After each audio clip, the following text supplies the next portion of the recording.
¿Cómo están, gente? Sean bienvenidos a un nuevo video en este canal y el día de hoy vamos a hablar nuevamente sobre el mercado de fichajes, más específicamente hablando sobre Dani Olmo, el actual jugador del Red Bull Leipzig, que en las últimas horas, según medios españoles, han sido fuertemente vinculados con el Barça para un posible traspaso y para que el jugador nuevamente vuelva a vestir la camiseta del conjunto blaugrana, porque en las últimas horas hemos visto demasiado a su representante en la ciudad deportiva del Barça, es lo que se está reportando.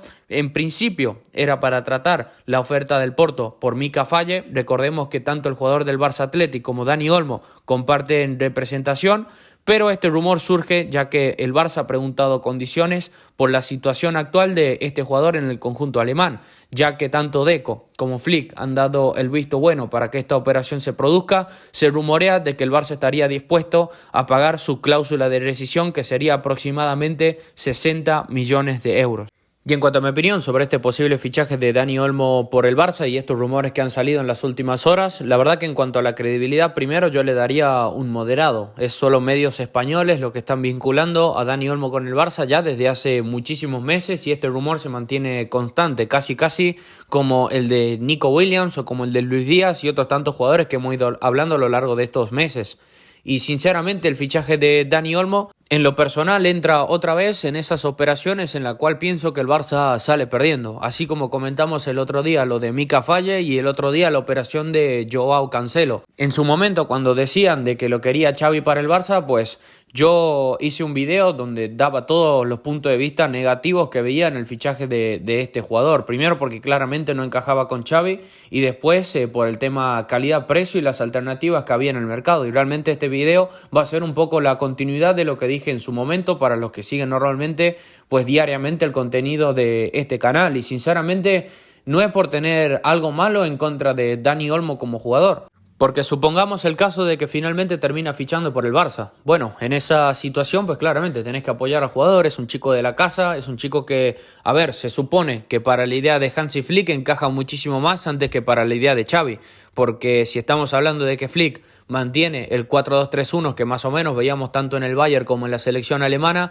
ese centrocampista que juega por detrás de la figura del 9, Dani Olmo te encaja por características. Es un jugador que tiene muchísima llegada, que tiene asistencia, que tiene gol y que sobre todo ataca muy bien los espacios, y que para jugar en defensa pues es un jugador bastante sacrificado. Y aparte, otra gran virtud que pienso que tiene Dani Olmo, que es un jugador bastante polivalente, y sobre todo esta cosa que tiene él se lo ha visto mucho en la selección española, donde lo hemos visto jugando ya sea como interior, muchas veces como haciendo la figura de media punta, o hasta incluso jugando en los extremos, y hasta incluso por momentos jugando en la posición de delantero centro. Entonces la verdad que Dani Olmo es un jugador bastante completo. Yo no digo que sea mal jugador, pero lo que me tira atrás en su fichaje con el Barça son otras múltiples razones que son para mí argumentos de mucho peso que ponen en contra la balanza para el regreso de Dani Olmo al Barça.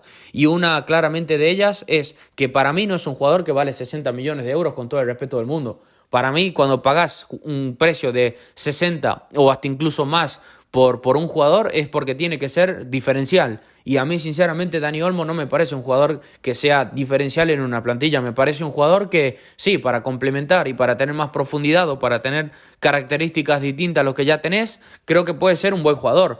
Pero para pagar 60 para mí no lo vale. Por ejemplo, en la última temporada el jugador apenas ha jugado 21 partidos, ha metido 4 goles y apenas 5 asistencias, jugando en zonas de ataques y con un Leipzig que, por ejemplo, ha tenido otras figuras destacadas en el ataque, como ha sido Benjamín Sesko y como ha sido Xavi Simons. Entonces, la verdad que siendo un jugador irregular como lo es Dani Olmo y no siendo del todo una figura consagrada, no me parece un jugador que cotice esos 60 millones de euros. Y no tan solo tampoco por lo que es Dani Olmo en la temporada actual con el Leipzig, por su irregularidad, sino que también es un jugador que en los últimos años viene teniendo muchos problemas físicos, problemas musculares, problemas de rotura de fibras, ha tenido problemas de rodilla también en el Leipzig. Entonces, no lo sé, la verdad que en cuanto a ese aspecto, si el jugador costase, qué sé yo, 30 o 45 millones de euros, yo creo que la conversación sería otra, porque tampoco me imagino aquí de que Dani Olmo tenga un salario bastante alto como para que sea inencajable en el fair play económico del Barça.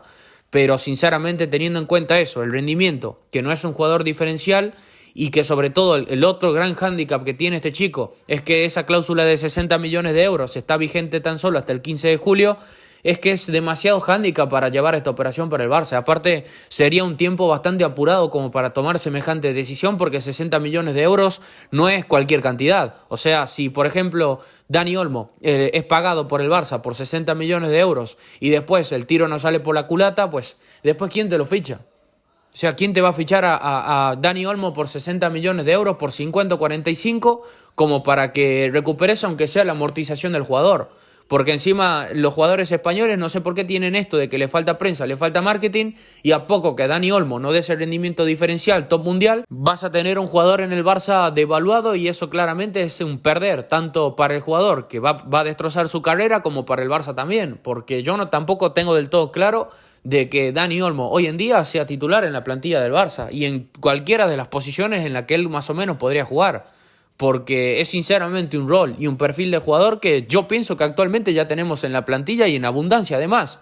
Porque si pensamos en dónde viene a jugar Dani Olmo dentro de ese 4-2-3-1, que sería atrás de la figura del 9, en este caso detrás de Lewandowski, pues es que el Barça tiene material y herramientas de sobra para elegir lo que quiera Flick. O sea, tiene a Pedri, que sería el hipotético titular. Puede jugar en esa posición también Gundogan. Fermín, que en este caso podría ser el que dé el bombazo y el que se meta como titular en esa posición, porque tiene características muy similares a lo que buscó en su momento Flick con Müller, y que aparte es un perfil calcado a Dani Olmo, que lo tenés por 0 euros y que ya te salió por la Masía. Lo único que te costó Fermín es que Xavi apueste por él cuando vino de Linares y que el jugador se haya adaptado de la manera en la cual se adaptó, haciendo una temporada increíble.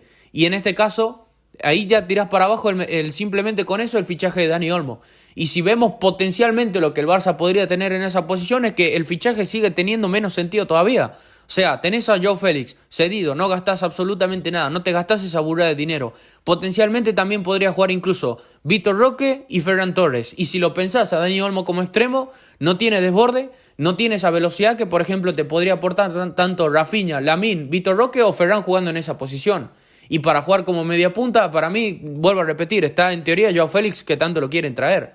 Y es por estas razones, que por el calidad-precio, que es horrible, que por lo que ya tenemos en plantilla, que no mejora absolutamente nada, y que sobre todo la cláusula de rescisión esa que tenemos que pagarla hasta el 15 de julio, que sería recién el primer mes de mercado, me parece un fichaje que no tiene sentido que siga sonando, sinceramente. No tiene sentido el fichaje de Dani Olmo, es un error casi que de manual. Porque no estamos aquí en una situación económica de tanta fluidez y de tanta abundancia como para decir me gasto 60 millones de euros en un jugador que tiene gran riesgo de terminar siendo suplente, que salga mal y que bueno, si afecta a las arcas del Barça, tranquilo que tenemos espacios ahora, ¿no? Estamos con lo justo. Y por cómo se habla en las noticias y en las últimas horas, pues parece que el Barça baraja eso, fichajes de 50 o 60 millones de euros a priori para reforzar la plantilla y sobre todo la línea de ataque o pivote, que son las prioridades. Y eso a mí me parece correcto. Pero otra cosa es gastarlo bien, y hay que gastar el dinero de manera inteligente, en operaciones que sean lo menos riesgosas posibles y que vengan a aportar lo máximo que se pueda a la plantilla. Y Dani Olmo sinceramente no encaja con nada de eso por todo lo anteriormente mencionado. Y si a mí me pones en una situación en la que Dani Olmo va a ser el único fichaje que el Barça pueda hacer esta temporada, yo sinceramente es que prefiero directamente no fichar a nadie. O sea, prefiero apostar por lo que tengo, que me sirve, más lo de la Masía. Si no puedo cubrir ninguna de las necesidades puntuales que tiene la plantilla, pues ¿para qué voy a fichar cualquier cosa? O sea, ¿por qué me voy a encajar con un jugador de 60 millones de euros que si no le saco de manera obligada el rendimiento top, literalmente ese dinero después no lo recupero nunca más y que hasta incluso podría salir perdiendo? Entonces, no tiene sentido. O sea, para apostar por Dani Olmo por 60 millones de euros me compro a Fermín. O sea, le doy la continuidad a Fermín, le doy la oportunidad de Fermín de consolidarse en el primer equipo del Barça, que viene de hacer una temporada de más de 10 goles, que es casi el doble de lo que hizo Dani Olmo todo este año. Entonces no tiene sinceramente sentido. Y si ya entramos más profundamente al mercado y supongamos de que el Barça se puede gastar, qué sé yo, 100 millones de euros en este próximo mercado, pues la verdad que las diferentes opciones que hay de jugadores es un abanico casi que infinito mejores que Dani Olmo. O sea, sobre todo, por ejemplo, si pensamos, qué sé yo, en un pivote, tráeme a Kimmich por 50 millones de euros y pagar el salario que le tengas que pagar antes que traer a Dani Olmo. Pero es que estas son cosas de cajón. O por ejemplo el fichaje de Onana del Everton, o qué sé yo, el fichaje de Palhinha del Fulham. Son dos jugadores que necesitamos en el pivote. Después, si no puedes en el pivote, qué sé yo, traes 2-3 opciones low cost que más o menos te puedan arreglar, tipo Kefren Thuram, tipo, qué sé yo, Andrich del Bayer Leverkusen, este pivote que la verdad que voy a hacer un video próximamente hablando sobre él. Por ejemplo, después tenés otras situaciones, querés gastarte sí o sí 40 millones de euros, pues bueno, andá con el Bayer Leverkusen y preguntá la situación de Ezequiel Palacio, un volante mixto que nos vendría como anillo al dedo para jugar en ese doble pivote con De Jong. Nos vendría como anillo al dedo y son jugadores que necesitas. No sería un mal mercado, por ejemplo, Nico Williams, que sería la opción más segura de todas, por 50 millones de euros, más Ezequiel Palacios, más qué sé yo, Mikel Merino si querés para complementar la plantilla. O por ejemplo, opciones tan claras como la de Kefren Thuram. O, por ejemplo, si no puede ser Nico Williams porque lo que pide el Athletic Club es demasiado, pues bueno, qué sé yo, andá y preguntá por la situación de Sancho en el Manchester United, que se dice que piden unos 40 millones de euros. O, por ejemplo, yo prefiero antes que fichar a Dani Olmo 10.000 veces antes a Luis Díaz. O sea, es que son cosas de cajón y esto es a mí lo que me preocupa demasiado. Estos rumores que estamos viendo, o sea, lo de Falle por tan solo 15 millones de euros, o sea, ahí estamos ya haciendo un Todibo 2.0. Lo de Joao Félix, que no tiene ni pies ni cabeza porque es claramente un chanchullo de un representante. Lo de Cancelo, que es por 30 millones de euros, una situación en la cual el City no tiene ningún poder de negociación y nosotros nos dejamos imponer condiciones. Y ahora venimos con Dani Olmo pagando 60 millones de euros, un jugador que ya tenemos en la plantilla y tenemos jugadores mucho mejores que él. Y vuelvo a repetir, en el próximo mercado lo que tiene que hacer el Barça es fácil: pivote, extremo y complemento de plantilla. O sea, si te vas a gastar más de 60 millones de euros por algún jugador, Kimmich, Nico Williams, Luis Díaz, Jadon Sancho, querés complementar la plantilla, Kefren Thuram, 15 millones de euros, Mikel Merino, que te pedían 30 millones de euros. Yo prefiero 10.000 veces tu fichaje antes que, por ejemplo, el de Dani Olmo, porque para traer a Dani Olmo yo sinceramente tiro con lo que tengo. Si Fermín es un jugador calco a Dani Olmo y lo tenés gratis. O sea, es que son cosas que uno no le encuentra sentido realmente. No entiendo aún por qué sigue sonando Dani Olmo para el Barça, porque es un rumor que no tiene ni pie ni cabeza, sinceramente. Y como digo, como todos los medios de comunicación están de acuerdo en una sola versión, es que algo de verdad hay. Y esto es lo que a mí realmente me preocupa, porque tenés ahí un Nico Williams que está a 2 minutos de sacar dinero de su propio bolsillo para pagar la cláusula de rescisión del Athletic Club para venir a jugar al Barça, y vos te fijas en Dani Olmo, que te cuesta encima más que Nico Williams, que son 50 millones de euros. Un Nico Williams que en estos momentos, si querés buscar un jugador de ataque, me parece lo que necesitamos, que es mejor que lo que tenemos en plantilla y que sobre todo encajaría a la perfección en el vestuario del Barça. Y que tiene mucha química con muchos jugadores del Barça. O sea, tendría que ser muy raro que este fichaje te salga mal. Y como esto es fútbol y, por ejemplo, supongamos que Nico Williams te sale mal, por ejemplo, por decir tan solo un nombre, en el caso de Nico Williams, por edad, por potencial y por lo que ya viene mostrando tanto en la selección como en el Athletic, es un jugador que fácil no te supondría pérdidas ni en el fair play en caso de que tengas que buscar un futuro traspaso. Y es todas estas razones que vos decís, ¿por qué Dani Olmo? O sea, porque vuelvo a repetir, para tener a Dani Olmo yo tiro con lo que tengo. Apuesto por Fermín, apuesto por la Masía para fichar por Dani Olmo, sinceramente. Pero bueno, yo lo voy dejando por acá. Te invito a que me dejes tu opinión en la caja de los comentarios, te invito a que me dejes tu like, que compartas el video y que te suscribas. Así seguimos creciendo todos juntos en comunidad. Te envío un saludo, nos vemos en la próxima. Adiós.